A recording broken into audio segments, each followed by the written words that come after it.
We knew when we were setting out that our intention was to move to China indefinitely. Rich people can charter space in a cargo container for the trans-Pacific relocation of their entire household, but we were not rich people. We're regular people, and regular people have 3 suitcases. They're huge, but this was Peter's and my entire life. 2 adults, even in a New York City apartment, can acquire a lot of stuff. We had shelves and shelves of books, CDs, DVDs, action figures, toys, and video games. All the wonderful kitchen stuff that 2 recently married adults get into. Our furniture collection that had been lovingly amassed and restored from thrift stores and yard sales. Electronics. Not everything could come. Everything else must go. It was actually kind of emotional to examine every piece of life ephemera we had both gathered in our journey to adulthood and then pass judgment on it. This sweater that my aunt had given to a skinnier me. That broken wooden Pinocchio from Germany that Peter never got around to gluing. Those beautiful plates with scenes from Tuscany painted on them that were just not gonna make it no matter how carefully we packed them. It didn't feel like useless stuff, but it had no use in our lives anymore, so it had to go. Actually, my parents very generously offered their basement to store the things we didn't love enough to bring, but loved too much to sell. This category started out pretty huge, but shrank drastically as the money started rolling in. We didn't have a car. This was New York City. We had a granny cart. So each day we loaded it up and made the trips to the used bookstore, the thrift shop, the music stores. It was not just emotional, it was backbreaking work.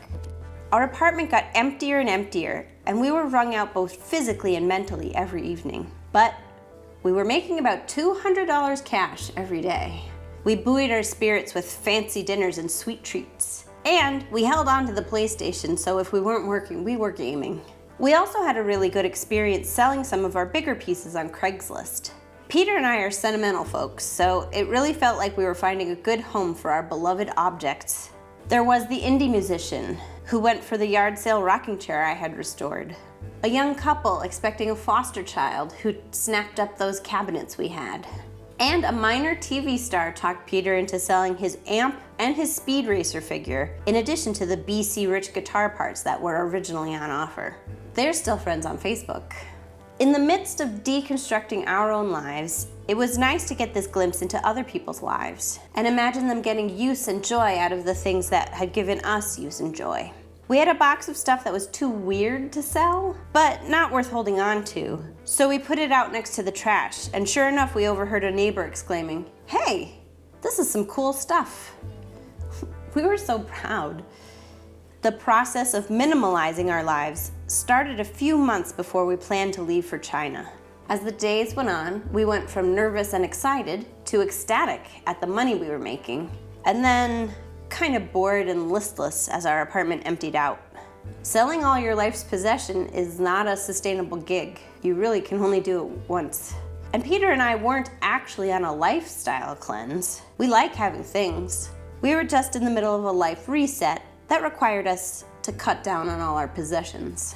The last month was the hardest because at this point I had quit my job, but there had been a delay in processing our work visas. Just so you know, there will always be a delay in processing your work visa, so plan accordingly. Peter and I had nothing to do but slouch around an empty apartment. I guess minimalist gurus don't advocate giving up your job, but it was kind of a depressing time. We had no things, and we had to wait to get more things until we got to our new life in China. But finally, the visas cleared, and we dragged our 3 suitcases and 3 guitars across the world to Luzhou City, where we immediately started buying new stuff to fill up our apartment here. We even went back to America to get more stuff out of the basement. We've moved a couple times since then. We're back up to a small truckload of possessions, but our apartment here has ample shelving. So, for the guitars, the strategy that worked for us I'll call kind confidence. First off, make sure your airline does not explicitly require you to buy an extra seat for your guitar. All airlines have different policies. You can try your luck with checking it if you don't mind how many pieces your guitar arrives in, but I wouldn't. The musician's internet is full of horror stories. So it's a carry-on. Make your guitar your only carry-on. And don't ask permission. You'd only be asking for someone to say no to you. Just carry it like you're confident that it's allowed. This next point is key though. Don't be a jerk about it, any of it. Listen to the gate agent and attendants. Do everything in your power to make their job easier. Help them to help you. Get to your gate early and try to board as soon as you can. Again, without being a jerk about it. The guitar will fit in the overhead bin, but you'll need to lay it across the bottom of the entire bin. This is easier to do if you get there first. People can fit their bags on top of your guitar, but it's harder to do the other way around. If you've been acting like a person people want to help, the flight attendant may even offer to stick your guitar in the stroller closet. They do not have to do this, so remember our golden rule.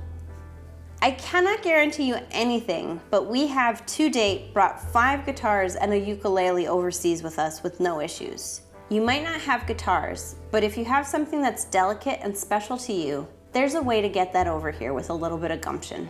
So that's our story.